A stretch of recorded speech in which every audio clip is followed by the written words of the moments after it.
Archie, DreamLeague, we are live in the lower bracket finals and we are in the middle of it. We're 3 games in and Empire right now is 2 games up. 4 Clovers and the Leprechaun, they are on the ropes. They have to win the next game, otherwise they are out. And of course, they're all fighting for the chance to fight OG in the grand finals later today. But this game, we talked about the previous game about how Empire, that wasn't their style, what they played then. Now this was their style, it seemed, Peter. Yeah, absolutely. I really like the Spirit Breaker pick. I thought it was perfect.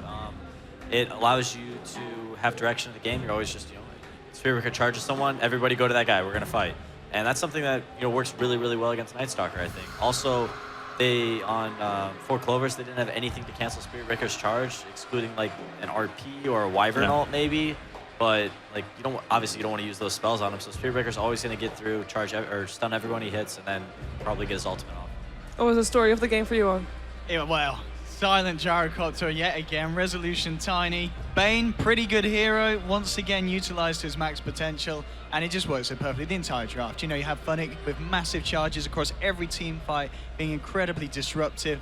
I mean, the whole package. It was Empire through and through, and straight from the draft at the beginning. I would have been incredibly impressed if 4 Clovers could have won that game because it seemed impossible from the start.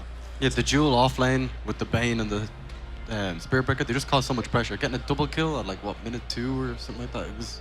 Yeah. After that, I was just like, this is going to be a tough game. And they seem to force Nequid to play the Magnus when he doesn't really feel comfortable on the hero. Like, it looks like that anyway. There was a lot of mechanical mistakes that game from Nequid for sure. And not like the top lane fight too, when he did a single man RP to stop a Fiend script when he had Skewer up, is like stuff like that really changes the dynamic of the game because, as you said, the lanes were not going well at all. So you need the RPs in that stage in the game. And if you can't deliver, I mean, we saw the one good fight where they got a 3-man RP, they managed to win. But if you don't keep consistently hitting those in that position, you just can't do anything. That's the thing, though. They didn't have any interrupt for the Bane's Fiend script. Like, just like the Spirit Breaker charge, they had the Wyvern ult and then RP. So if he sees if there's a Fiend script on his Juggernaut, he kind of has to solo RP the Bane and make sure the Juggernaut can get his Omni Slash off. Yeah. There's one fight that particularly stood out, and we're gonna look at it in a replay.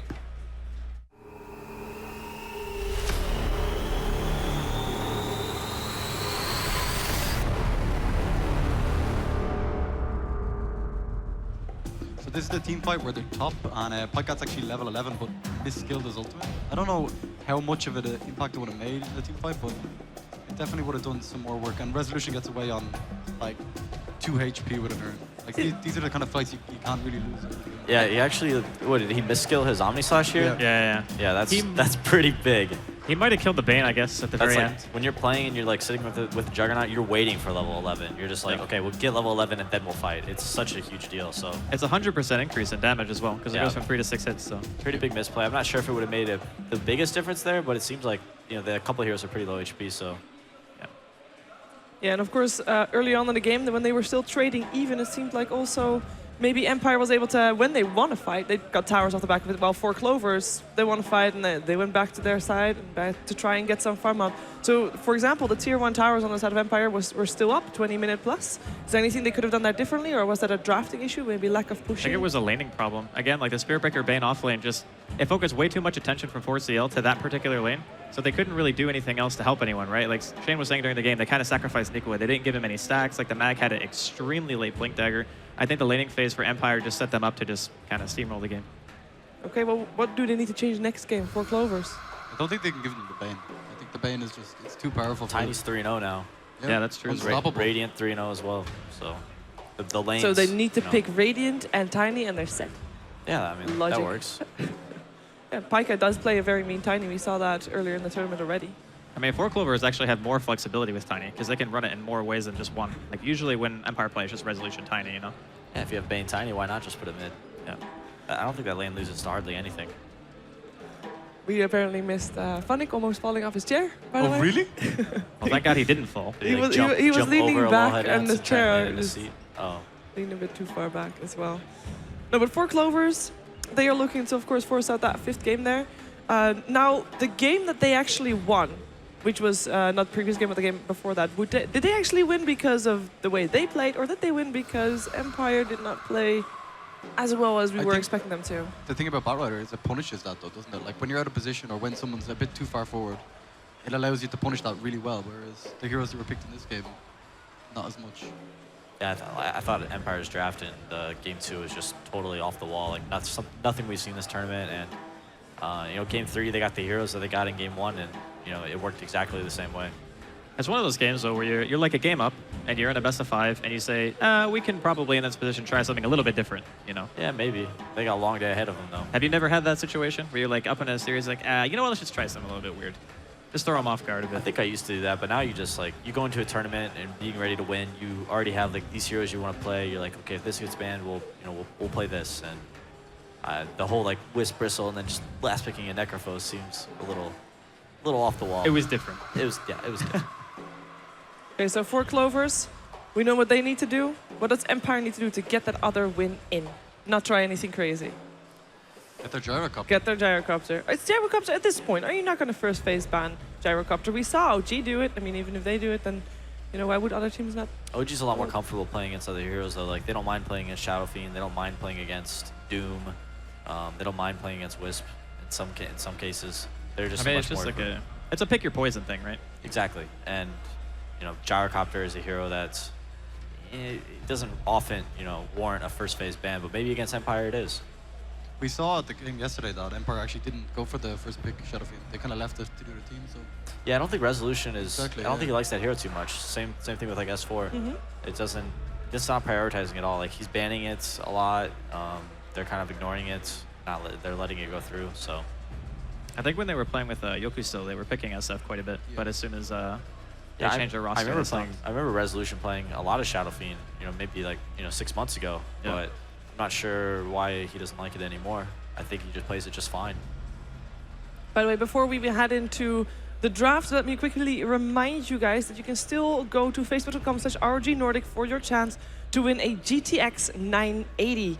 And that is a very powerful graphics card. Not only that, it's also a golden edition. So make sure to check that out and put in on that Facebook page your input for who you think is the MVP of this LAN finals. And then at the end of the day, we'll decide. Actually, yeah, I'm going to let Peter decide who is going to be that MVP. Yeah. Who's the MVP so far today? That's a good question. You are not allowed to answer it yet. What? Because otherwise you can spoil it. He can spoil it. I'm asking for some... Is it a person you can or ask is it a others. hero? It's a person. Oh, that's true. It's a person, yes. Oh, and who's your MVP? Today.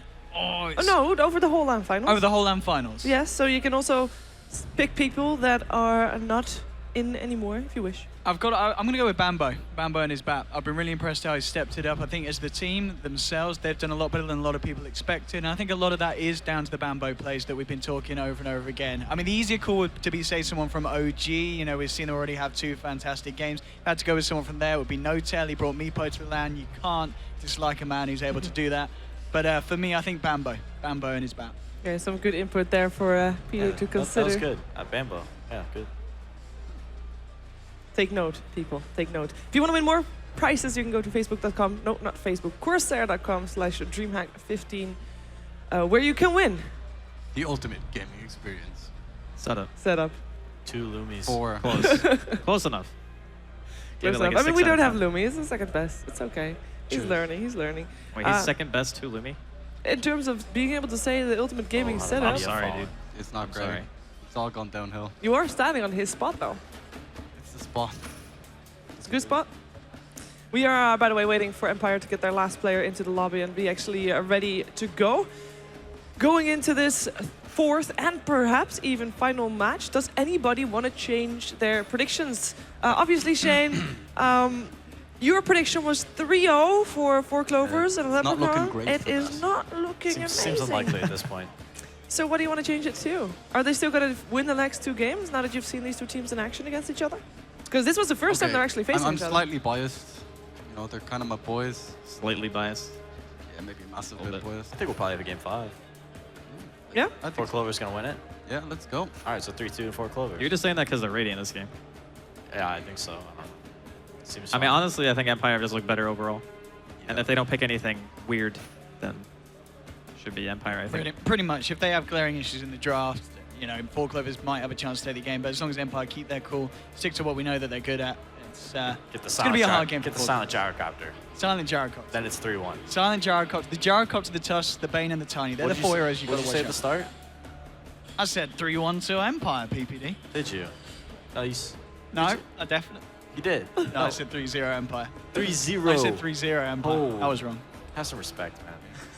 Sorry. They're a good Dude, team. I, dude, I just said Bambo They was can my hear MVP. what you're saying. I said Bambo was the MVP, you know? Shane's gonna tell him later. Shane, please. Minus some physical confrontation at a LAN. Wow. To be honest, that would be Bambo a also first. didn't buy him a drink yesterday, so maybe there's some salt left there. Yeah, that's true. Nah, me and Bambo are like this. Even though I did it at the end of the day yesterday, I told him he played awful against OG. So he's your MVP, yet you think they're gonna get 3-0'd. It's a love-hate I don't know, relationship. something's not adding up here. We are, however, just got into the draft, so let's take a look at what we have. Empire indeed on the Dire side, they'll have the first pick. For Clovers on the Radiant side, with removing so far Doom, and for Empire they have removed the Shadow Fiend. Nothing actually Super standard. spectacular. Empire banned the Wisp. I think that might be it. They Against the Radiant. they don't want to first pick the Wisp because then they're playing against Tiny again. Tiny Bane. Bane. Yeah. And then they don't want to, leave Wisp and give Wisp Tiny. So Wisp has got to go. Go with Darkseer, Bane, Slider is still in the pool. Tiny. I think it's the first pick. Bane. How's the Gyro versus Tiny matchup? Like if Empire first pick Gyro, and then Core Clovers go Tiny +1. I think those heroes are pretty even. They go.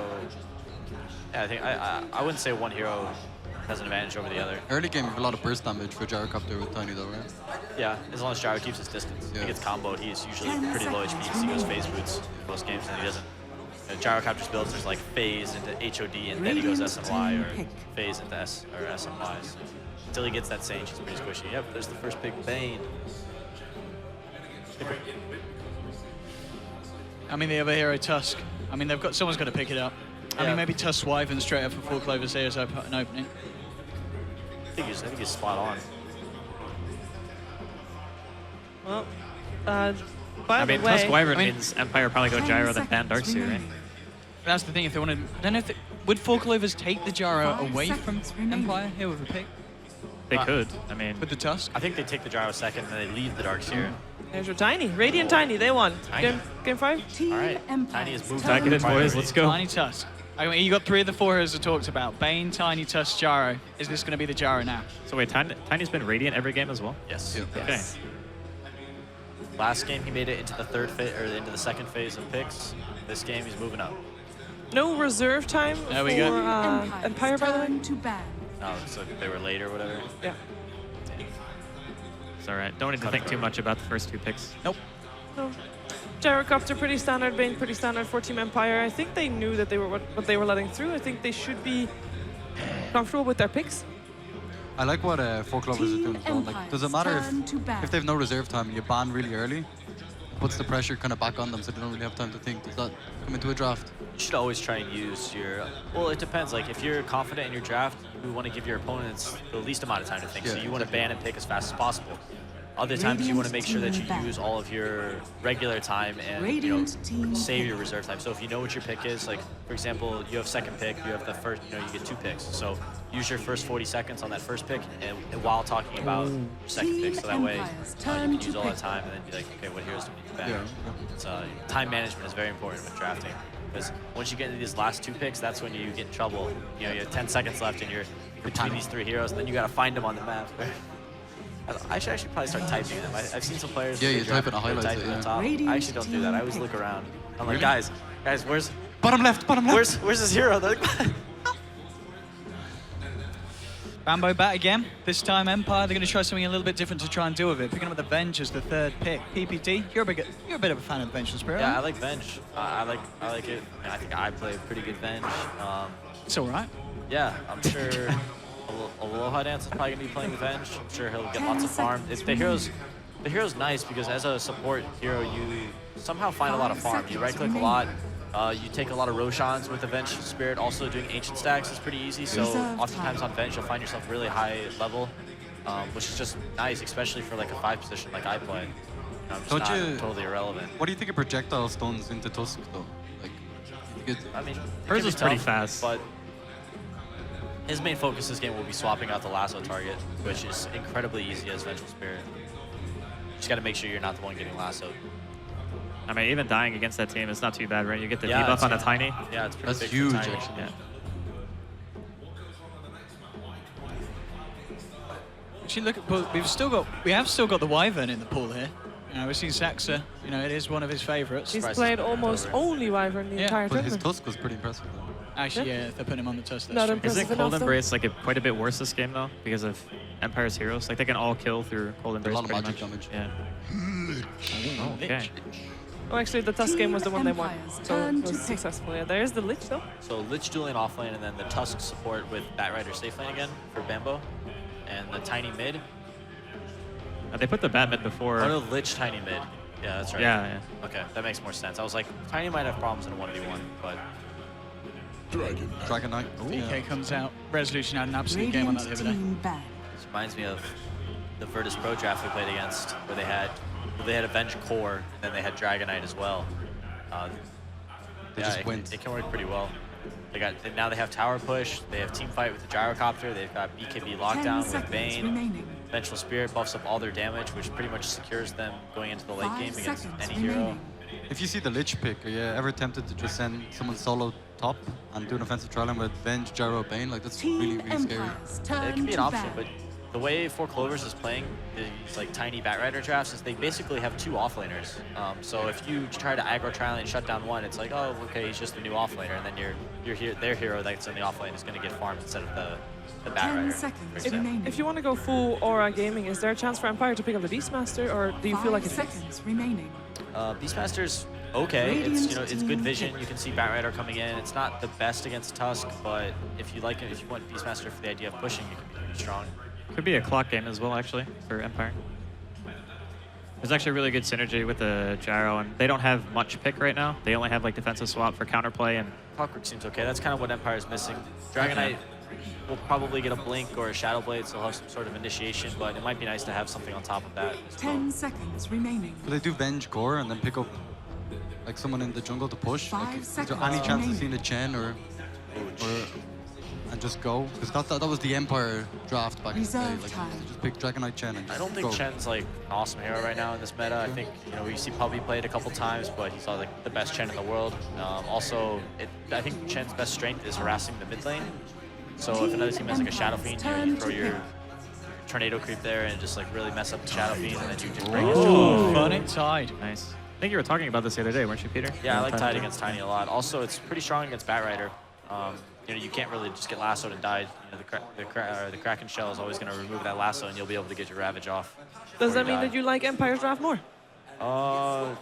Yeah, I think last time Four Clovers played Lich, they had Saxa on and Undying, which definitely didn't work. This is a little bit different. Tusk has a little more, catch.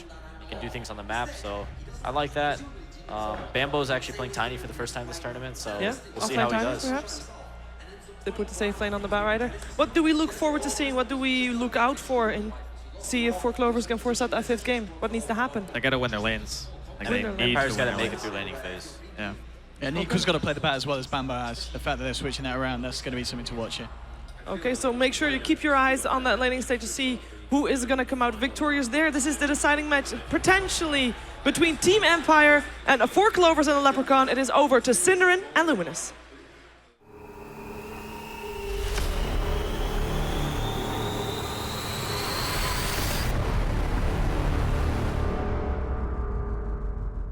All right, welcome back to Game 4 of Empire versus 4CL. As Shiver pointed out, this is the last match if 4CL loses it.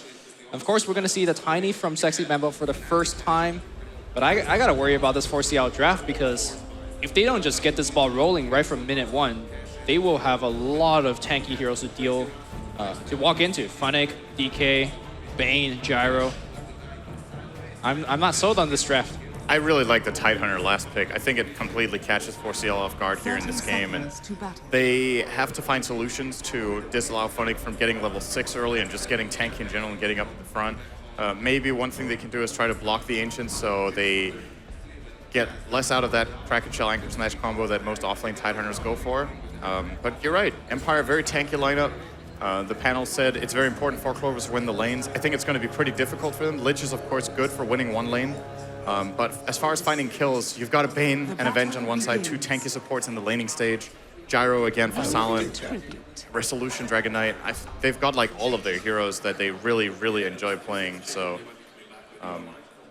it's going to be interesting to see. That said though, Four Clovers, they're also on comfort zone heroes for sure, but this time around, who's the carry? It's Bambo on the Tiny. They have a core on Pycat mid with the Queen of Pain. And generally, Bambo's playstyle revolves more around being active than farming. So. Yeah.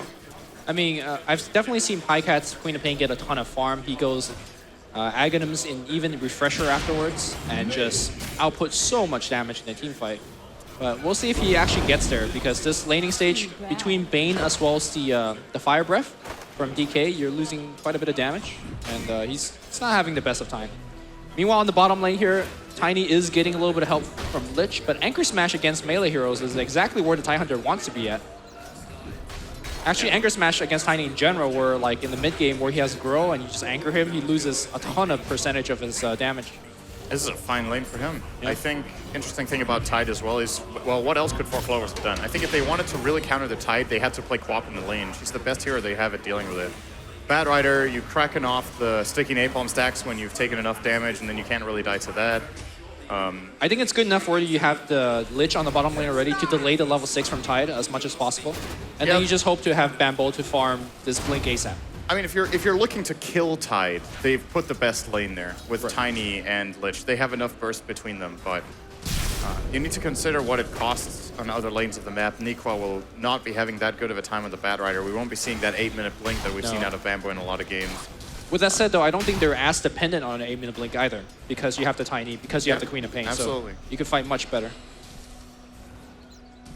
All in all, it's okay laning from 4CL. I see what they're trying to do here. I think it does make sense.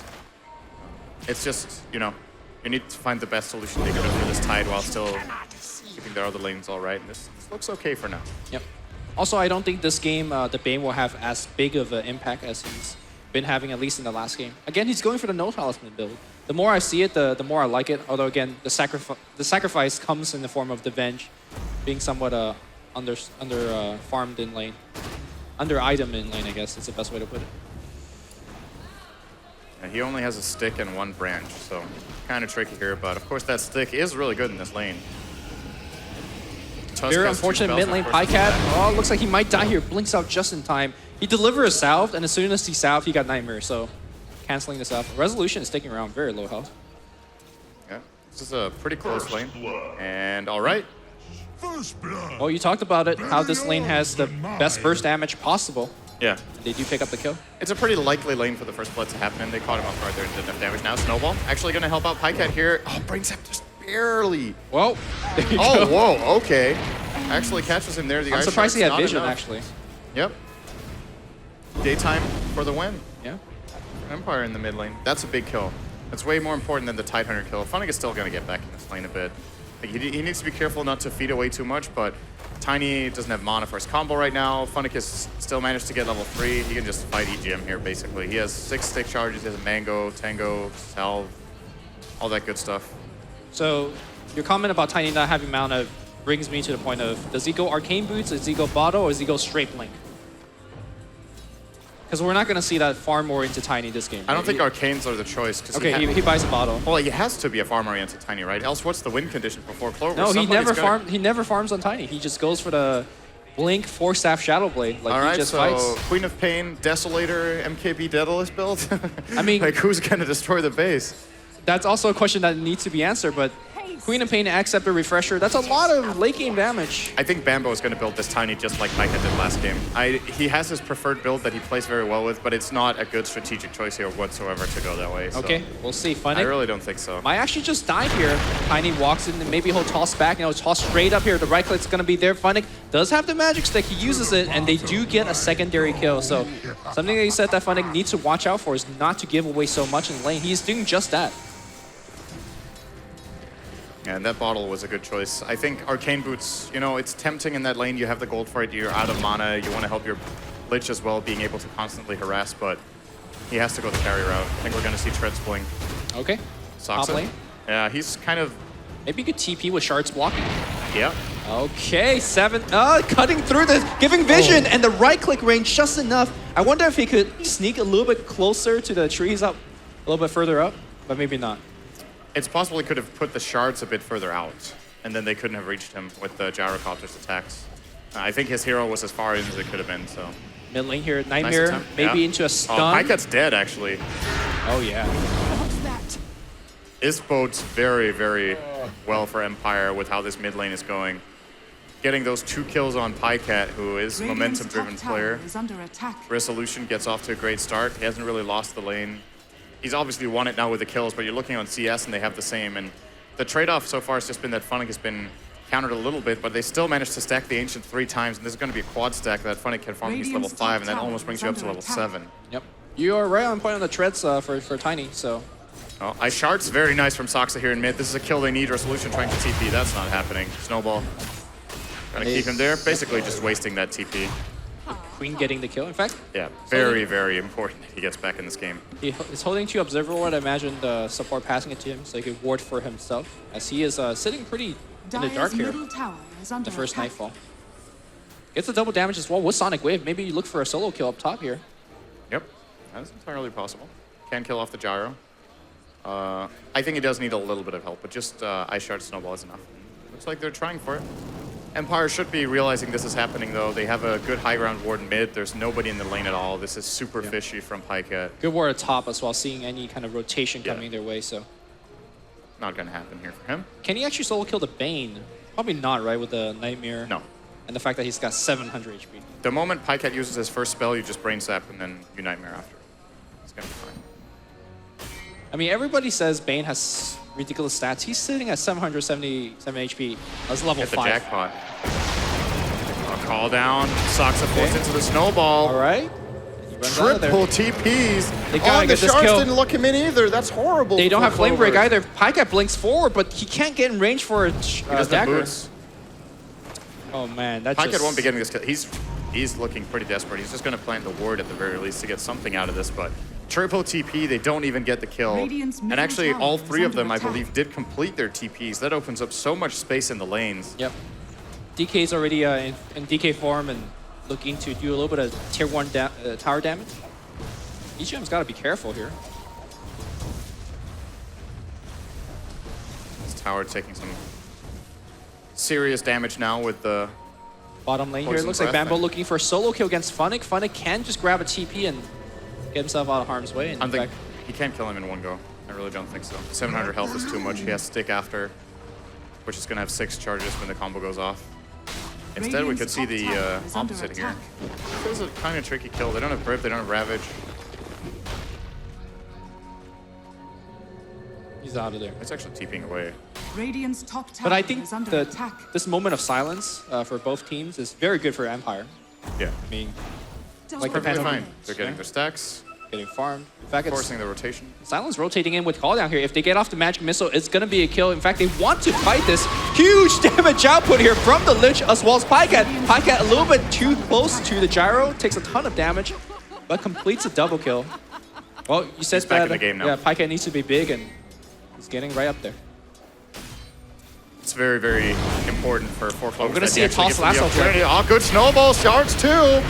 Toss. They get the 1 kill. They could lasso for the 2nd kill. Nico actually doesn't have mana for it, but should get the kill with a couple more usage of the spell. Toss is going to get 1 more. They have shards back up momentarily. They're going to get no fear as well here.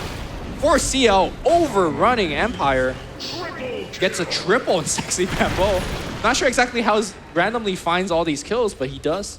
I guess he's a tiny. I guess he just finds kills. Yeah, this is Clovers back in the game, and a pretty expensive mistake from Empire here. Going high ground. I think the 2 kills Quap got, maybe you don't predict she's going to be in that perfect position for the Sonic Wave stream with a DD, but afterwards, they just shouldn't lose more heroes. Yeah. They see Clovers rotating over to the mid, you just back out, you let it be. Lost 2 heroes, it's okay.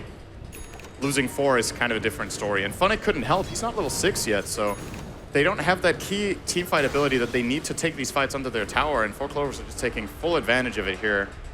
Getting themselves into a pretty clear lead now, as a matter of fact. And you know, I've been saying all the time that Empire were looking good. They've still been behind, kind of, on Experience and Gold, or it's been like even. But the the draft game potential, plan, yeah. it's so much better. And in fact, I mean, 4CL understand their game plan. They need to prevent that level 6. They see the Tidehunter farming here, and he's not 6 yet. If they get this kill, they toss him in, they get the quick kill. Can they get the stack, though? I don't think they have the heroes for something like that. So they delayed the level 6, which is great, but they're not going to get much beyond this. It's true, they can't steal the stack, but they can try to kill him again. Oh, look, Bambo. Yeah. I mean, why not? The tide is probably coming back there. They could just show the other heroes in another lane. And Bamboo almost one-shot bursting the Tide now. I think he is level 8 now, so the 3rd level in Avalanche actually does mean a lot for this damage output. It's costing them a lot, though. Like, nobody's farming right now. Yeah, that's true. Funnick is just going to walk. They know that the stack wasn't taken because of their own observer ward, so they can play this kind of safe. Radiant's bottom tower is under attack. They're like, Tiny's not farming on the map right now. Something has to be up.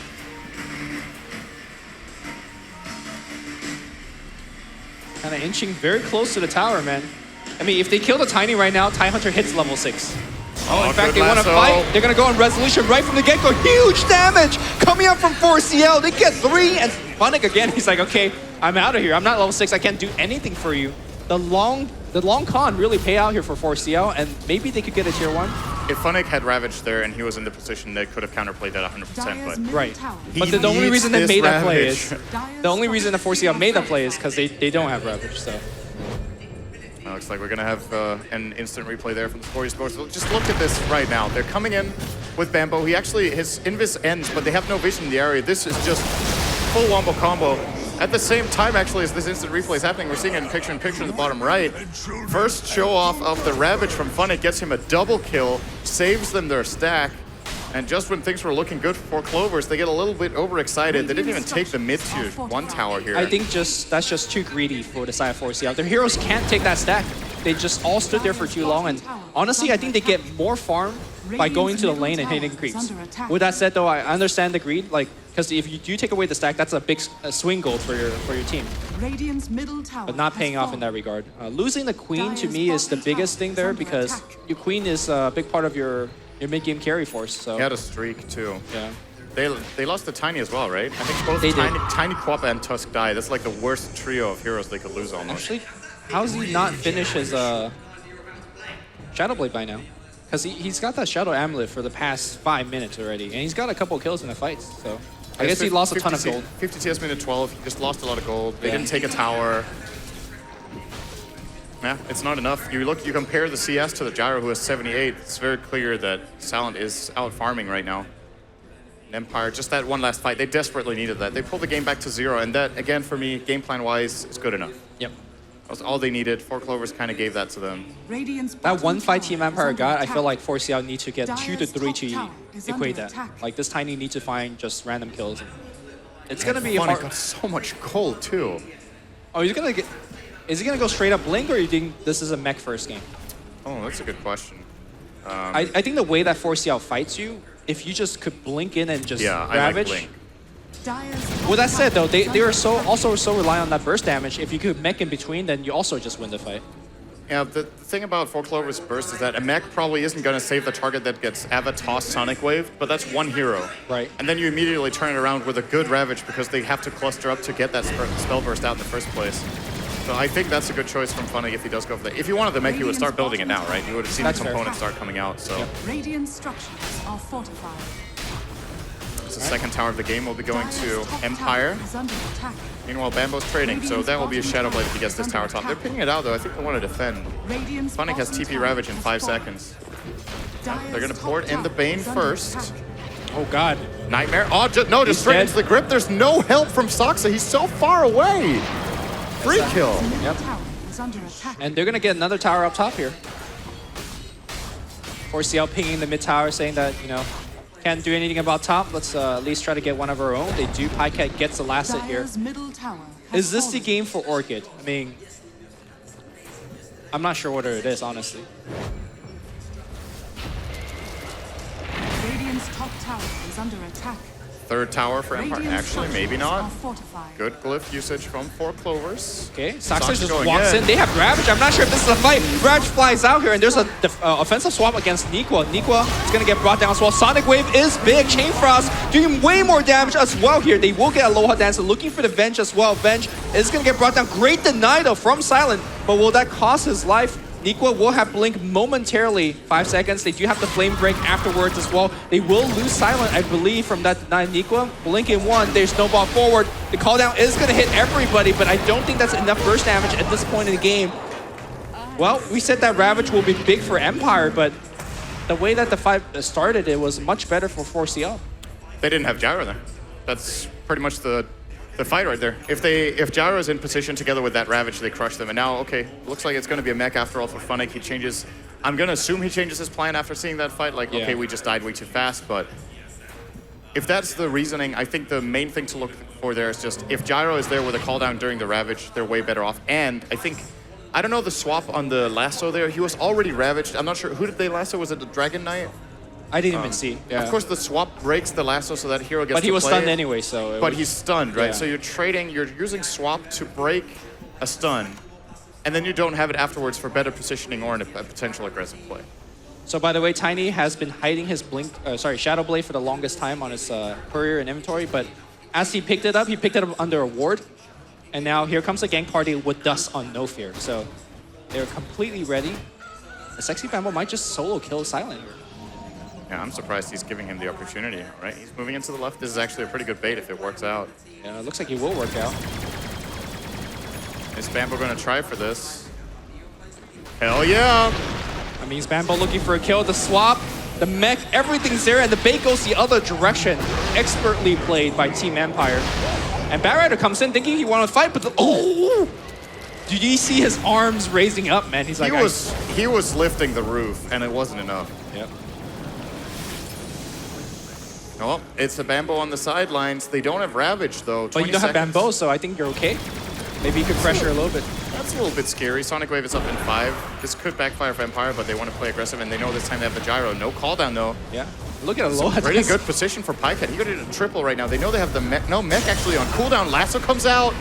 Punch, okay, that's good, but is that enough though? He's very, very tanky. Chain Frost bouncing left and right, but we're gonna see a Tiny teleporting in a couple of seconds. Sonic Wave on the backline here, only catching one. Tiny needs to clean up. He ports in, he looks for the Bane, he does get one. No, the Bane actually is gonna be fine. There's gonna be Urn. Shadow Blade's gonna chase him down. Meanwhile, Gyrocopter lays the retreat with the call down. They have Napalm, they have Snowball, they have Shards. They will eventually pick up Silent once again. Great shard here from Saksa. It's gonna be yet another 5-kill victory. The only person they give up here is the Queen of Pain, but you know, every time we say that Empire has the kind of draft advantage, 4CL is outplaying them. I am actually, based on what play I've seen from Empire so far this tournament, I am shocked that they went for that play call. They don't have mech ready on Tide. They don't have call down ready. They know there's a Batrider on defense and that the enemy team has everything, and they still go and try to push that fight when, you know, the hero they killed before is out in like 10 seconds and can just TP in and turn into a 5-on-5. And sure, you got your Ravage, that's great, but where's your damage coming from? Yeah. Call down, not there. You don't have it. Yeah. And Lich ult was great. Lich also had a mech there. EGM, maybe that surprised them that EGM already has a mech too. He's currently 3-0-12 on that Lich. Well, He's EGM having a great game. used to silently be carrying the game, but in that last fight and the fight before, very loud in his engage. Pycat up top here will have his Orchid. Again, I'm questioning whether Orchid is the best item choice. If you could silence the TIE Hunter as he blinked in, that's very good. It's that's good against very good, Bane. But that's just so hard to actually execute that, right? It's very nice against Bane. It's nice against Venge. When you use the lasso, you can silence the Venge, and then you guarantee that, maybe? But is it better than just having raw stats from the Aghanims and then... I'm not sure. I think Axe would be very good this game, too. Just look at how often and how hard they're fighting. Right. The 40-second cooldown, of course, the HP. Extra damage, the stats he gets, will be pretty good. They see him. They see Aloha Dance coming in here with that Glimmer Cape. Nico, just thinking about it. He's, by the way, 0-12 on the bat. He's just assisting left, right, and center. No Ravage for 20. I don't think the Batrider score actually matters because he's already got his items. Yep. You could be 0-12 and still have the biggest impact in the game. So not the worst hero to be going 0-12.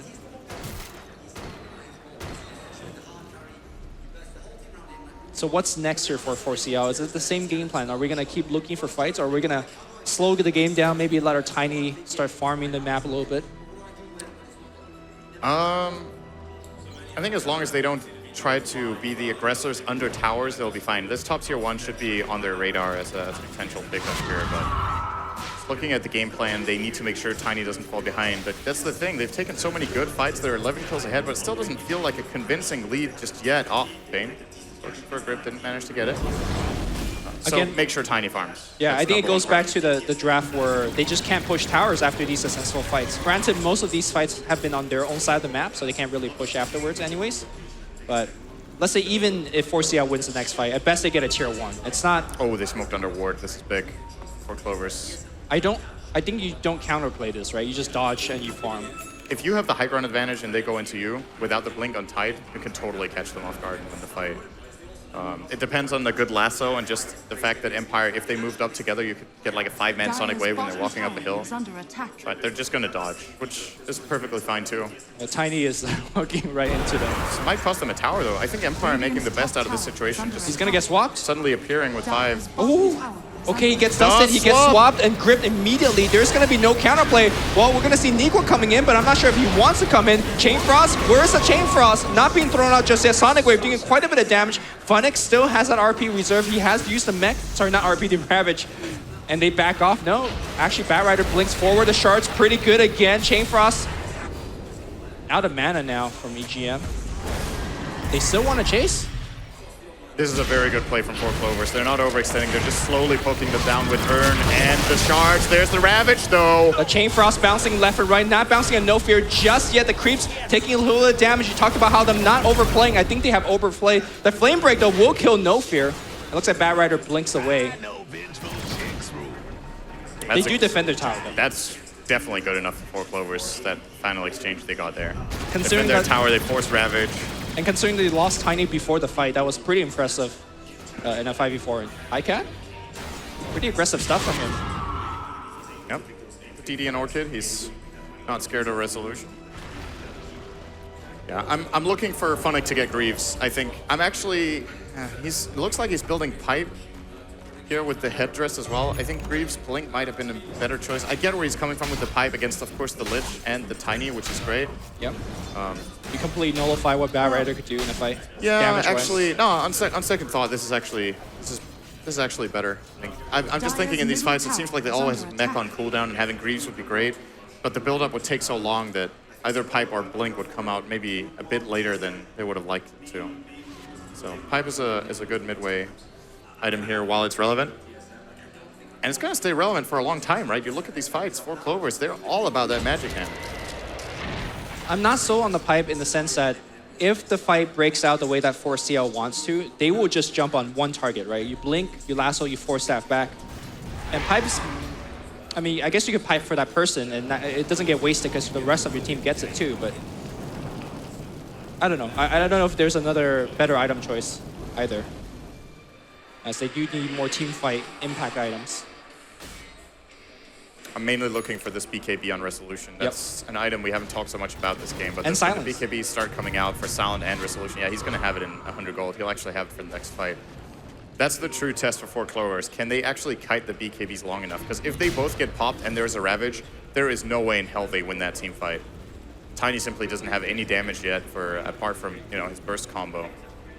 Looks like 4 Clovers are trying to go on the offensive here. 4 heroes smoked. Actually, all 5.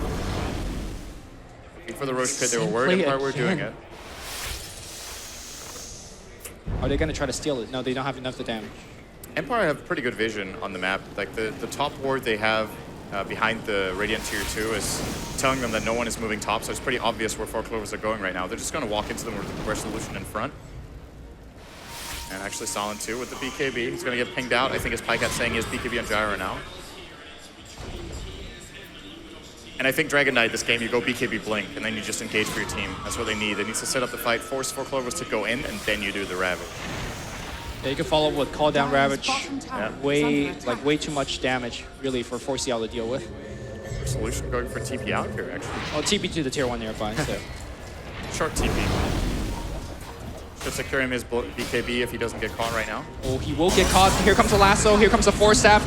They should have enough amount of control and damage to burst him down. Resolution will get avalanche and killed, and they could just actually take the tower. In fact, they're going in for more. I'm not sure about this one. They have to dive past the tower. Saxa doesn't hit, and looks like he's going to get Nightmare up. Call down on point against Saxa as well as EGM. On the backside here, it's going to be Queen of Pain comes in. Huge Sonic Wave, doing against 3 hero Flame Break. Good Flame Break. Helping him out. Funnick looking for that Ravage. He's going to try to land it on more than just one. He's still holding onto it. Meanwhile, Silent, again, laying out the damage. I'm not sure. Is Resolution not buying back for this? I feel like they could just be fighting this with the Ravage and him, but maybe they're doing it okay without him, actually. Yeah, they are. They get 2 kills for 2.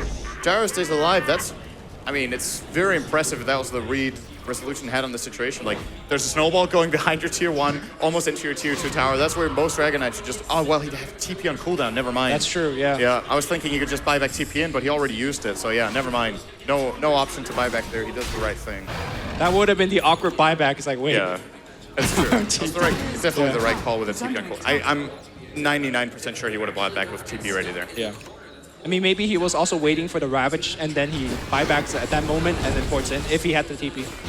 But they didn't use their Ravage there, so they could go for Roche maybe. They know Sonic Wave is on cooldown, and that's probably not enough to justify that play call. Dire's top tower has fallen. still though, that fight gave Queen of Pain and Tiny a little bit more leeway to farm in the enemy jungle. And using that farm, looks like we do have the Aghanim Scepter finish on the Tiny. One of the best upgrade in the game, scepter-wise concerned. Good amount of HP, great farm. He needs something to turn this into damage now. AC is good. It's kind of a problem for Bambo in these fights. He needs AC and BKB before it's really a threat. One or the other won't cut it, really. There's so much lockdown that he kind of needs the BKB, and if he goes to the BKB, he just doesn't deal the damage against the BKBs of Empire. Right. Still a tricky situation, I feel, for Clovis. And they're ahead by 11 kills, but it's a 3k gold lead, 5k experience. This is not nearly as much as we've seen in the rest of the tournament with this kind of a kill lead, but... And again, it's Empire taking the Aegis now. Yep. This is a very big deal. Looks like Four Clovers might want to try to move over and contest it. They're going to be too late, though. Yeah, also not really want to fight against the Ravage around that moment. Roshan they'll has back out. fallen to the dragon. BKB Dragon Knight, Gyro gets the Aegis. So seeing the Aegis on Gyro, does that automatically make Gyro a unlassoable target? Yes. Because if you lasso him and then you just get Ravage, he comes back with Aegis and then You you're need done. to get him really far away from his team. You do have Lasso and Force Staff, but... Maybe if they had a second Force Staff, Yes, they could make that exactly. play. Maybe if they could like push him into the fountain or Dire's something. middle tower is under attack. Kill him, but... I think they're going to just concede this tower and try to trade for top. It's the right idea here as well. Pipe coming now coming out the tide. And it's just what Four Clovers have done with their draft. They've kind of pigeonholed themselves. I think they were playing a really, really good game, but it's just very one-dimensional. It's very easy to itemize against. BKBs and Pipe just will bring the fight to them. And this is a fight that Four Clovers can't afford to lose, because not only would they lose racks, but their chance of getting to that stage when they have the physical damage they need is almost gone. Surprised to see Nico did not lay down the Firefly as the creep walked up the hill. Maybe he could make his play. In fact, he's going to go on the Dragon Knight. Swap's going to break it up immediately. There's a silence on Funnick, but they don't really care. In fact, they're hitting your tier 3s right now. They need a better way of engage. Funnick just walks in, threatening the Ravage, not really using it just yet. I think that's a perfect way to play it so far. And here comes Aloha's Lance, looking for a Nightmare, looking for a grip. Again, Funnick walks forward, but he's not laying the Ravage. He will use it now, call down on top of that. Nikwa taking all of the damage back in the backline. Pycat pops the BKB, uses the Sonic Wave, but just not enough damage output. EGM pops him back mostly for himself, but it's not going to be enough. Focusing on Funnick under the tier 4 tower. Funnick will drop, but it doesn't matter at this point. Bambo, he's going to be invis up. That's a good glimmer. Okay. It definitely does matter. I think Four Clovers are holding this. They are holding for now. Pycat re-engages. He doesn't have the BKB. They will remove. Great snowball picking everybody up, but there is a haste run on the Dragon Knight. Force that forward on Sexy Bambo. Looks like they're not going to get much beyond this. No, he goes for the TP, and there's going to be another kill. Great hold here from 4CL, despite they're trying to hold against the Aegis. And Empire got a little bit restless there. I was like, they're playing this really, really well. They got the tower without committing any key abilities. They had used their pipe and their mech. They have two choices there. Either you disengage, or you wait for Four Clovers to engage. Instead, they drop a call down that's very telegraphed that Four Clovers see coming. They pop the Ravage. There's immediately a Glimmer Cape usage. I think it hits one target with both spells. That's just not good enough. They could have waited, reset, re-gone. And I think we're going to see them do it again when they didn't lose their Aegis on Silence. So when they have Ravage again, it's try number 2, but Four Clovers this time around, they do survive. Yep. They Now, get a tower too. winning that last fight does give Bambo 3k gold to work with. Yep. You know they're going to be pushing Back in. pretty well here. Is there any item that you can pick up now to make your next fight easier? I guess if you're going for BKB, you pick up the Ogre Club. Yeah, Ogre is okay. Or Plate Mail if you're going for AC. Yeah. Oh man, he needs to not get caught here. He doesn't. Shadowblade TP out. And Empire just ready to go again. 45 seconds on Ravage. This is a pretty good timing for starting to push this wave.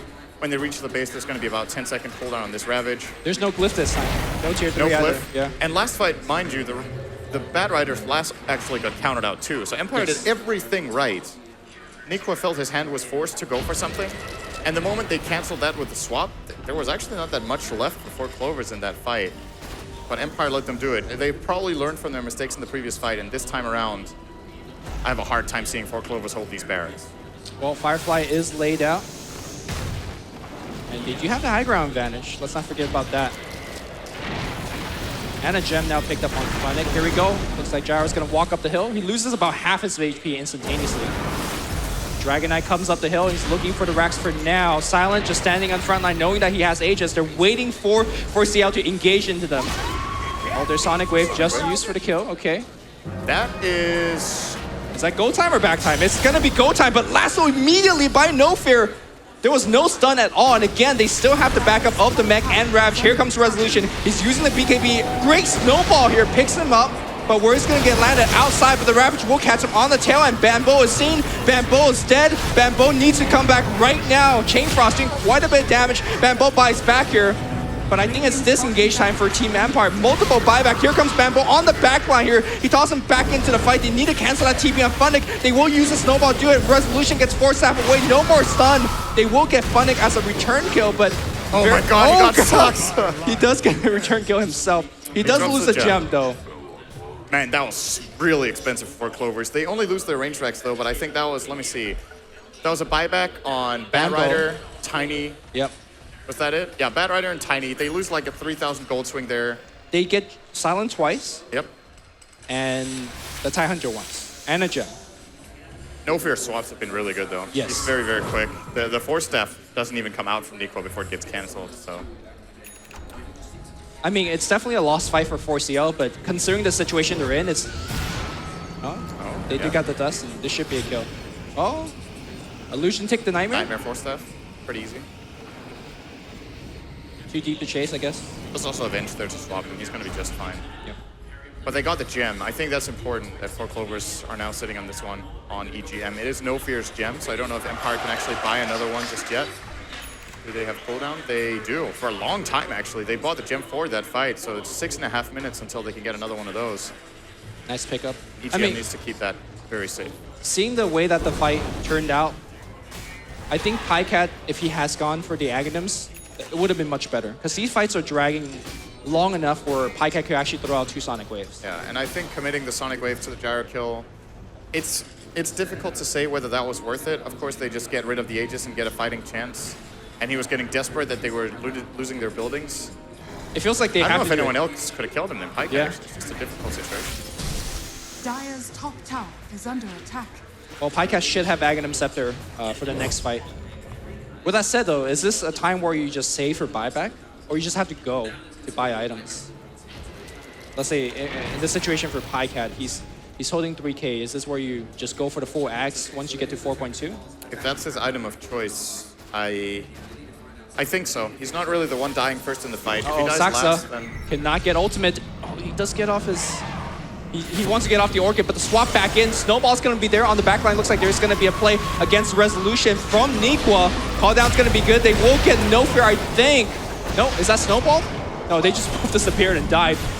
Chain Frost is bouncing between a couple of heroes. Can you re-engage if you're 4CL? Firefly just runs out. Nikwa blinks up on the high ground. He gets stunned immediately. Force that back out here, but looks like he is going to go down. Not sure about that if aggressive play by Nikwa. His team wasn't ready for it. They didn't have Sonic Wave ready. Tiny was off to the side, can't get engaged. He doesn't have a Blink Dagger. Yeah. I thought that was actually going to look... That looked pretty bad for Empire when they swapped and the grip ended. They didn't find a kill so that the lasso could just bring in Resolution, but there was not enough damage for 4Clovers to kill off Resolution with that lasso, so they just wasted essentially the lasso there without getting any pick on that. And Pycat killing off the get a courier on the way out. Radiant's middle tower has That's already fallen. delivered. The Dire's MKB turret though has for been Gyro, killed. and again, it's just the same story, right? The Tiny is not getting enough. He has almost got a BKB, but the physical damage is not coming out from 4CL. I'm wondering if Pycat should actually not have gone for this this Ags and tried for a physical damage build. Either Daedalus, Deso, just some cheap damage right now so they can have a secondary damage source. MKB. I think an item like that would let you hold on now, but in the long run, you need the X to and the refresher afterwards to actually win the fight. That's possible, but then I think you should have gone for refresher instead of Axe, if that was the logic. Because having Axe refresher, it's a 40-second cooldown. Like the actual damage output you get from the refresher is pretty bad, right? Or sorry, from the Axe. It gives a little extra, like 80. What is it? 85 on level 3. The refresher gives 470. So as long as you have the mana to use it, which I think Pycat does with the Orchid build-up. I think it's likely that he could get off 2 ults in one fight, considering these fights do end up going quite long. Yeah, I like refresher more than X. But we'll see. He gets the stats at least. But yeah, like you said, if the fight is long enough, this is effectively working that way. The problem is just they don't have burst, so having 2 ults is great and all, but how much are you going to lose in between those 40 seconds? Even if the fight is long enough, is the second quad ult going to seal the deal, or will it just give you like a That trade? is true. You want to win the fight, not draw at this point. And the reason that the fights are long is because they're buying back, so that's not exactly a winning proposition either. Yeah. Or for CL. Well, BKB is finally up on Tiny, but Tiny needs like 2 more items beyond this to really start to make a big impact. This Again, could be a game-winning play right here. For CL, this is their last game. If they lose the game, Saksa walks into the entire team and he just dies. Nico, well, I mean, he's last on somebody. It gets immediately swapped. All right, the AoE is pretty good here. Bambo activates his BKB, but they're not even worried. Empire just tanking the Chain Frost, and they're just chasing for more No Fear drops. Very low, gotta be careful. But the BKB is finally out. Bambo has to invis and walk away. And so will the Bat Rider, so... Oh, he's gonna get caught. Oh! Barely gets out there before Resolution gets the Dragon Tail off. They got 1 kill and that guy bought back. I think 4 Clovers dodged a bullet there. Oh, Unless no. Pycat, he's gonna need help here from Bambo. Okay, can they actually burst him down? That's a question, but the Ravage catches 2. BKB, though, is activated on Pycat. Still, huge amount of damage going to Bambo. Keep in mind that he does not have buyback for this fight. Pycat's out of there. But, Very long Roche respawn time here. Empire kind of unlucky there. do you just go? There's 80 seconds without Tiny. It's difficult. Pycat doing the right thing here by cutting the wave. He even has a regen, so he can just keep this going. Going to top lane probably to try to cut that one together with the Bat Rider. I think Empire just going to stick around the Roche and get that. They have the Roche for sure. Pushing the base is a little more risky. And Are they drawing the line, though? all right, surprising. They know Roshan must be spawning soon. We're close to max spawn time. 4 Clovers probably aren't going to let them do this. They're split pushing mid. Dire's middle tower is under attack. We'll see if it ends up to be a Dire's strategic structures mistake, are and fortified. this is where you wish, man, if it had a Deso, this tier 3 would be going down. Now, the Dire team really being forced to go back and maybe to defend the base. They could go for the Roche right now, but they will lose racks off of that. Man, so. they don't have a single TP on all 5 heroes. Full Cloud9 strat here is going to cost them tier 3. And Man, now, that ain't good. the fact that Tiny got picked for 80 seconds and they get nothing out of it, in fact, they lose a tier 3, Dire's middle I gotta say, barracks that's are just under some sort of huge Empire mistake, strategically wise. Yeah, they had to go back. The moment they see Pycat split pushing and they don't have a single TP, you can't go there. That's a really, really big play from Pycat here, recognizing that he gets that opportunity. He's up to 2.3, man. If he gets this game dragged out a little bit more, we might see that refresh Axe. Or do you think it's got to be a different item, like maybe a Hex or Shiva's? I think Refresher is good enough for now. Okay. The damage item build is... Well, then again, Tiny died again in that last fight. He's got the BKB, but not hitting very the hard reason yet. that Tiny died is they re-engaged without the BKB, so... Yeah.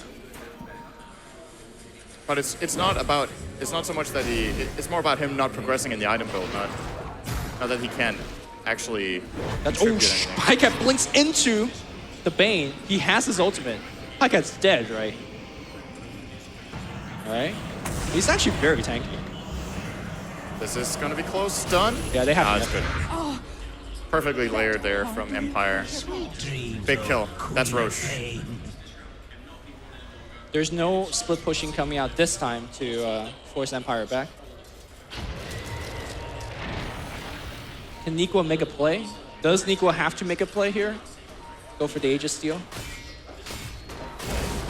He doesn't have to, but it's Bambo's only like, the second Roche. This is an Aegis. There's no cheese, and that does matter. Of course, it makes a very big difference. A hero like Dragon Knight is extremely good at using cheese. He is so tanky that generally you have the time to get it off. Oh, Sox are gonna get caught here. Do they have a gem? okay, that... Oh, he's thinking about the Ravage. Sights against it. He couldn't see him. So. They get Roche though. Yep. Tiny Dire's gets the bottom tower. has fallen. 4 Clovers once again playing the split push game. This time there's Nico's TP. thinking about it. If he could steal this Aegis, will be huge. Flame break, but just a little bit off of time. Maybe Lincoln? No. He gets swapped in though.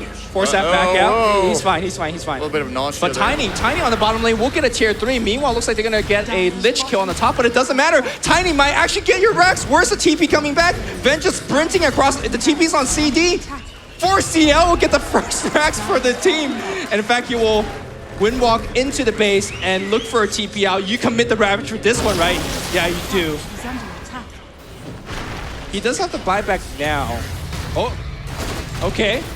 All right, that's not happening. I think that was actually a waste in the BKB charge. Yeah, I agree. They got a Rex, so. That's still, I mean, 4 Clovers are getting more than what they came for. I mean, I think the door is slightly open now for from Team Empire. This game should not have been as close as it is right now. Even get the tier 2 top. Now there's... It's one thing that they've managed to get the split push going and got a barracks, but they've actually managed to open up so much that they can split push all 3 lanes right now. Yep. So Empire letting them have these towers for the Roche. No, I'm still not going to say Empire are losing the game as a result of losing this barracks, but they at least give 4CL a chance. You're still looking at this Empire line and you're thinking, okay, if they can just get down a lane without being split pushed at the same time, their team fight should just be way superior. Now Bambo again dying there, not really progressing on his item build. Funny, at the same time though, top lane. You're not killing him. Kill He's him. got Greaves, Pipe, Kraken. Sonic Wave being committed to push out the wave. Yeah. That's the other nice thing that we haven't mentioned is... Boots of Travel on Gyro, by the way. He is adapting to the situation now. Sound has had enough. You guys don't carry TPs all the time, I will. Well, there's a big push down the mid lane. Tiny, thankfully for him, does not have to use his buyback, because he might need it for the next fight. They force resolution back though, so... Okay. Push not commencing just yet for Empire. I mean, is there a point in the game where 4CL actually has a stronger team fight? Or a stronger team in general? Probably not, right? Because at a point, you're going to see double Ravage coming up. I don't think they're stronger late game either. They needed to hit a sweet spot in this game, but again, the win condition for how they pushed the base was solely reliant on Tiny getting big enough, and Bambo just wasn't big enough. So Okay. I think it's such a difficult game for 4 Clovers. I think split pushing is the way to go. If you can somehow bait out a situation where you can trade for Rex, that's what we want to do. Yep. But this time, now with these Boots of Travel on Empire, Gyro pushed out bottom pretty well. Pycat, he's going to need some time to get to the base. They're at least getting a tier 2 here. EGM split pushing mid, he's not that big of a threat. It takes very long for him to destroy the barracks. Pycat does pick up the Deso, like you pointed out earlier. I did? Yeah. Good choice. This is a split push item. Actually, Damaging the buildings. can Saxa shards the creep wave on the ramp? No, not Who doesn't not have big enough. TP right now? Gyro, 15-second cooldown. Dragon Knight 5. If they could catch a Tiny here, Blink, Ravage, the Force Staff, well, they will catch probably EGM as well. He's invis up the mech being forced, but again, Queen of Pain on the back line here. He's going to get gripped, and he's going to get brought down, so they lose the Queen. Meanwhile, next to their own base, Nico finds a Vengeful Spirit on the high ramp. They will get that kill, but is it really that big of a deal? Good play trade from for 4CL 1-for-1, again. yeah. They got the range barracks bottom, so they're making progress. Empire aren't really. Yeah, They're okay. actually up Raxes against Empire. Empire got a tier 2 top, which of course allows them to go for mega creeps at some point, but that tower isn't really that relevant right now. It's more just about keeping the lanes pushed, and I think Empire have to be a little more. They have to be a little more creative. They have so many items. Like their Bane actually has a BKB. He has a guaranteed grip unless there's either a Bat Rider lassoing him or, oh, actually, never mind. There's also Chain Frost. There's actually a lot of stuff now that I think about it. Snowball defensively. But when they split push like this, whatever target he finds can't really counterplay. He can't just Orchid him with Quap and blink away. I think against a playstyle of 4CL, an item like Blink Dagger on your Bane would have been much more helpful, but obviously that's kind of a hindsight thing. Yeah, let's see. Dragon Knight is progressing toward what looks to be an SNY or a Halberd. By the way, Bane walks over a ward up top, and I think they're looking for a pick. He has a gem. Okay.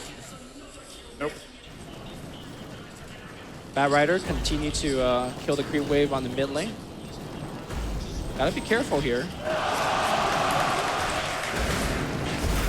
And I think this is the first time in a long while where Empire has really pushed out enough waves, or they're not really immediately threatened to be racked. So they could just win the game off of one more fight. There we go. The lanes this time around are better. Yeah. 4 Clovers are not close enough, and this top lane does have a full HP tier 3. Sonic Wave. All right, being thrown out here. Flame Break used as well, but I think this is the time to forfeit this Rax. It's not going to be able to defend. Age is just timed out, so maybe the Radiant team can make a play. Meanwhile, on the top lane here, again, Bambo still looking to split push. He does force 1 TP back. Silence TP. Nico is trying to look to stop TPs there with Flame Break, but he's not in a good enough position. Okay, he thinks. Whoa, okay. I mean, it makes sense because you saw one person TP out. It's like, okay, I need to go back in and chase for more. But I think he was Empire just was trying to ready. push out. I don't know. I think he wanted to just push the wave and he just got jumped. blink Firefly and go back, but they responded immediately there. Like there was no split push going on from 4 Clovers anymore, so stopping TPs wouldn't even have helped very much.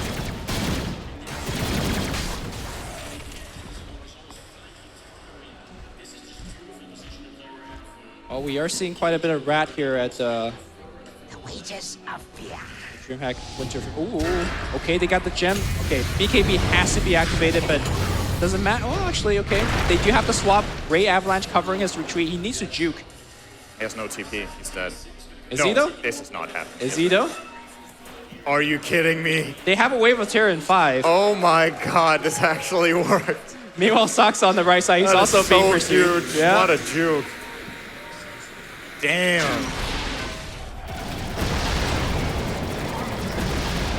Okay, Not looks so like much a juke there. hard to juke as Lich. Is he actually going to go in for the play here? No way, Sexy Bambo.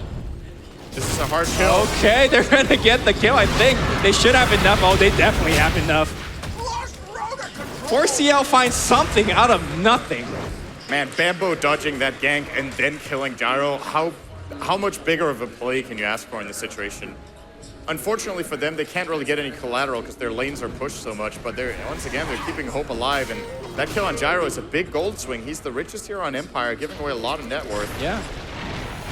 And Queen of Pain, again, another 3K on his, in his gold. Is this where we look towards the refresher, or are we looking at something else? Or is this where you fully switch over and go damage, like an MKB for the butterfly that's coming in from I like Gyro? that. I like Daedalus and Quap here. Okay.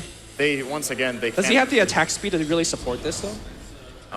I think it's the best damage item for the cost right now for him. So it's just it. Queen of Pain has really good intelligence. Well, not exceptionally good, but pretty good. So her base damage for a Daedalus is really high. Okay, he goes bots to continue the way that they've been playing. That's okay too. Yeah. He needs to get that as well. Part of the build. I think Daedalus, the Tiny, as mentioned plenty of times, isn't progressing enough. He's going to have the AC soon just because he dodged that gank, so that's really huge. And that's why I was going to suggest AC for the Quap as a split push item and as a damage item, but Tiny's already getting it, so Right. it's a bit of a waste. Necro 3 is an option if he wants to go for that full split push mode. That could also be applied as a choice.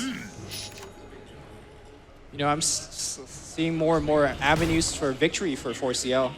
Where 10 minutes ago, if you asked me who will win this game, it would have been definitely 100% Empire. But I also wonder if, as a player in a situation like this on the side of Empire, whether you're going to start to go on tilt. I don't think so. They're a very experienced team. They can keep it together. Should keep in mind, by the way, that Empire are making some pretty key item progression as well. We're close to the refresher for the Tidehunter. Dragon Knight has the Heaven's Halberd, so he has the evasion. There's no MKBs on the Radiant, so it's actually really, really cost-efficient item right now. It disarmed the Tiny after BKB, or it disarmed the Quab after BKB. The Gyro almost has Butterfly, so even more evasion that they can't really deal with. I'm actually surprised that Empire hasn't gone for a Solar Crest on any of their heroes. He was thinking about making the play. He drops a gem to the Tusk. If you get the steal, that would be absolutely huge. Napalm being dropped out. BKB blinks in Flame Bricks. He gets swap and crypt immediately, just a little bit too soon. If he denied the Aegis to the enemy side, that would have been absolutely huge. And now they're down about 70 seconds. That was way too early in the blink. I'm very surprised he mistimed it that much. The thing is, maybe he was thinking that his blink would get canceled by a Wave of Terror, but I don't know. I think this is where you just BKB and well, the thing is, the idea with what he wants to do is he wants to blink in, and then as Roshan dies, he flame breaks them and takes it. Yep. But he actually flame broke them all, so they couldn't deal the damage to Roche. So he just ended up dying way too late, like you said, and gets Fiend Script there. It's worth the try, though. It wasn't that good of a try. It was a good idea. Yeah. But the execution was a little bit lacking. Oh, Tiny goes for a moon shard. So. Oh, EGM. One last ride. Where is he going to go to? The grave. Yeah. Sorry for the spoiler, but... There's also a double damage on the top river. I guess Empire... Lucian is pressuring bottom as well. Yeah, that's true. That DD could be good, especially for the Tiny. Actually, Silence running back to the base. Yep, he's going to defend top and then Boots will travel down to mid. I think Resolution going to heal up, do the same. And that should be good enough for them. Is there any way for 4CL to pick a fight right now? But probably not, because the TP is already coming in here from the Dragon Knights. And shortly to follow by the Gyro. All right, it's do or die here. In fact, they get initiated on. It's going to be Nikwa gets jumped again. Buyback comes out from both of these players. All right, Sonic Wave is pretty good. Chain Frost even better, bouncing on a lot of these heroes. And here we go. Nikwa comes back in. He finds Silent. He does have the Aegis, but he's between tier 4 towers and shards. But he's life dealing all the way back. What's Satanic? All the buybacks in the world here from 4CL. That's 4 buybacks so far. No Fear is going to be the first one to drop. Tier 3 is still very healthy. They can lift him back up. I think 4CL might actually be able to hold this here, but they're losing a lot of HP. Meanwhile, Sexy Bamboo on the top side here forces the TP back from Funnick. He tries to TP out. Looks like he won't. No! Nightmare on the last second. He's going to be stranded. He dies here. He will have to buy back. Does he have it? He does. He doesn't want to use it. But there's no point in using it right now. Yeah, that's definitely good enough for Empire. Bambo was trying to split push top, but the tower had full health and they had a glyph. They TP back the correct hero. Bane with both Nightmare and didn't waste so much time. All right, he gets out the Glimmer Cape just in time, but he's still stunned. He's pretty screwed. He's without buyback. They're going to force this buyback out of Bambo. There we go. And now the ball's in their court. They can just keep going. There is a buyback available. They have to kill Resolution right now. Has Aegis too. Okay, never mind.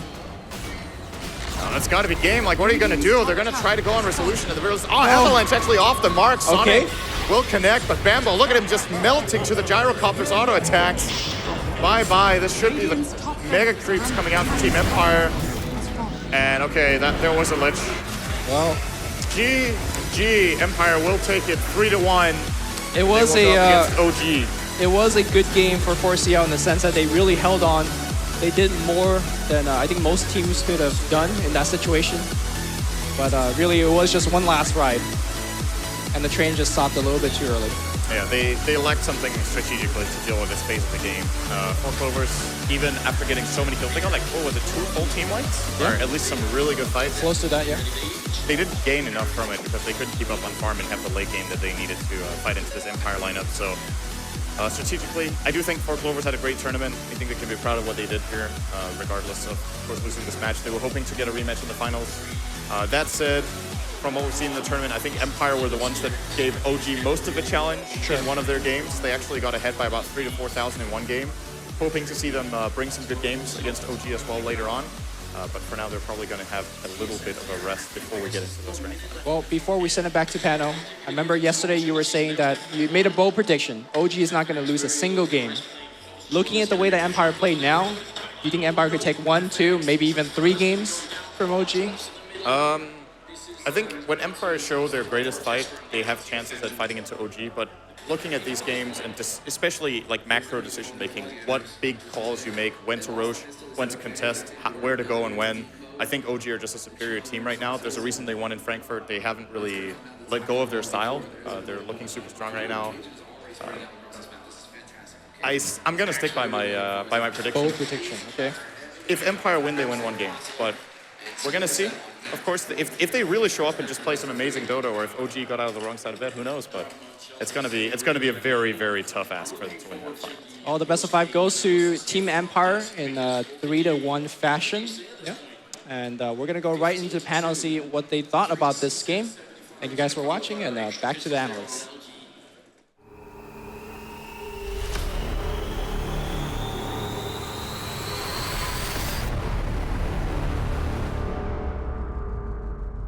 Team Empire, they make it through. They go up against OG in the grand finals. And Andy, you were right. 3-1 in favor of Team Empire. Congratulations. You can take some credit. I mean, I feel bad because 4CL lost, and I know a lot of them right. So, I mean, it's kind of like mixed feelings. Being right's nice. 4CL losing, bad. Not so nice. Yeah, it happens. Yeah, what did you think about the game? That was really good. We finally saw Tiny lose. Yeah. That was, I guess, unexpected, but... For the first, like, what was it, maybe 30 minutes though, Tiny didn't look like he was losing. They were having a great game. I think that's got to be one of the closest games that we've seen at the LAN at the moment, because it looked like they had it. You know, Four Clovers were playing really well. The Tiny was fantastic. Also, Nico was back at the beginning. At the end, it did start to fall off. You know, Nico had to make a lot of decisions, a lot of plays that just didn't work out. He was jumping into 3 people and he did get punished. But earlier on at the start, there were some big initiations from the bat, and it was easily on the same level that Bambo had been bringing on the Batrider before. So overall, I was really impressed by Four Clovers' play. But at the end of the day, Silent Gyrocopter, you know, you get to a certain point in the game, he's going to have everything that he needs to just kill you all and win the series. I'm sure OG will probably ban it. Also, the Vengeful Spirit pick by Empire was perfect, and No Fear played amazing on it. Those swaps were so fast, almost instant. I think that overall their lineup just kind of like transitioned better into the late game. I feel like ForceCL had less options. Like they were relying a lot more on split pushing and actual like picking than fighting. I think it's because the Tiny went for the Shadow Blade. He didn't go the traditional carry. There weren't like stacks waiting for him. He was kind of more playing like a utility role rather than like the Pycat hard carry Tiny we're used to seeing. Yeah, very back and forth game. One fight particularly stood out. Let's take a look at that in a replay.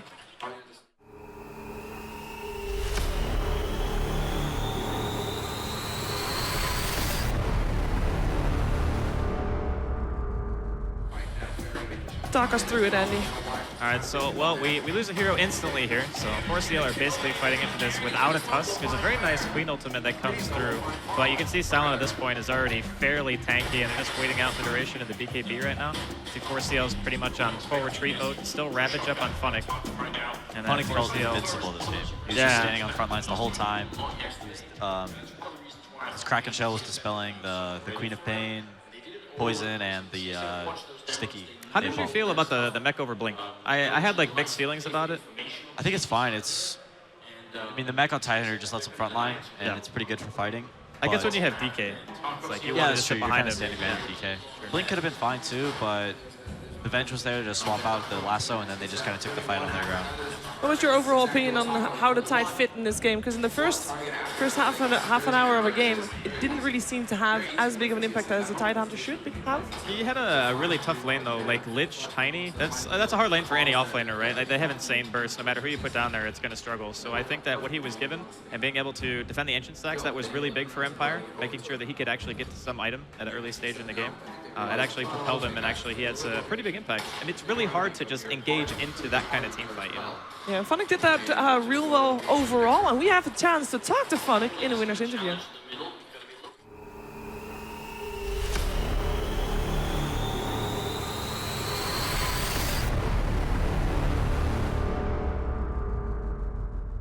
Congratulations, Funnick, on winning the series and making it to the grand finals. Thank you.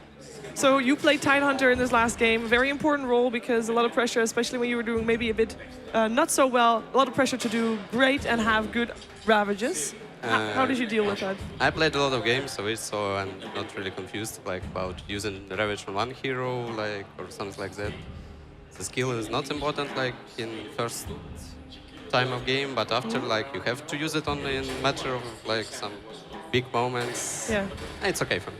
Okay, and I heard yesterday that you are the person, when Empire does great, you are the person that shouts and that goes.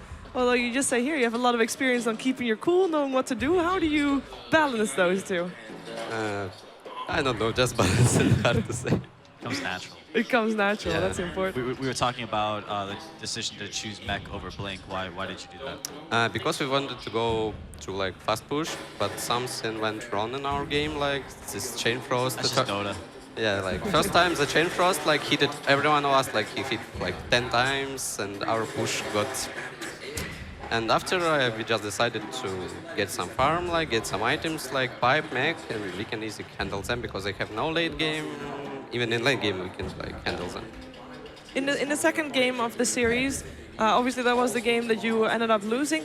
How did you feel in dealing with that? Because we discussed it and we decided, well, that maybe the playstyle didn't really fit Empire's playstyle. How did it feel from your point of view? I think I'm fitting Empire really well because the Yoku they had, he was like the third core and I'm like third support, so I'm feeling pretty well and guys feeling well and we are doing well. Yeah, you're doing very well. And in terms of the second game, why did you feel like you lost the second game? Second game, I think we made some wrong picks and some wrong decisions and just made as close game. Okay, you're going up against Team OG as next one. So you're having a quick break before that, but I'm going to let you get back to it because you probably need all the rest you can get to get ready for another best of 5. Thank you for taking the time to talk to us. Thank you. And good luck. Good luck to me. And we are going to take a look at the brackets and see, I mean, just for show, see how things are as we have Team Empire going up against OG in our grand finals of the ASUS ROG DreamLeague Season 4. A bit unexpected, I think. I think so. Empire has made quite the run this tournament. Yeah. Yes. I mean, most people are probably 50% right in their grand final prediction. Yeah. And then the other team, maybe some people thought it would be Vega. You know, maybe there were some ForceCL fans out there, so they might come this far. But Empire have impressed so far this tournament. Yeah, I think Vega and Alliance were probably the other two that we were expecting to see, at least on this final day, but both of them not here to show for, because for Clovers and the Leprechaun, even though they got knocked down just now, they did have an amazing run as well, and also do very well, and maybe a lot better than a lot of people were expecting. By the way, if you want to be kept up to date with all the games, the player item builds, the player skill builds, brackets, you name it, you can get yourself the theScore eSports app on iTunes or Google Play, and then you're sorted, and you can keep yourself up to date at any time, anywhere, as long as you have an internet connection somewhere on your phone. Now we're going to go for a short break. When we're back, might not be that short because the players do need a bit of a break also for some food. When we're back though, it is time for the grand finals between OG and Team Empire.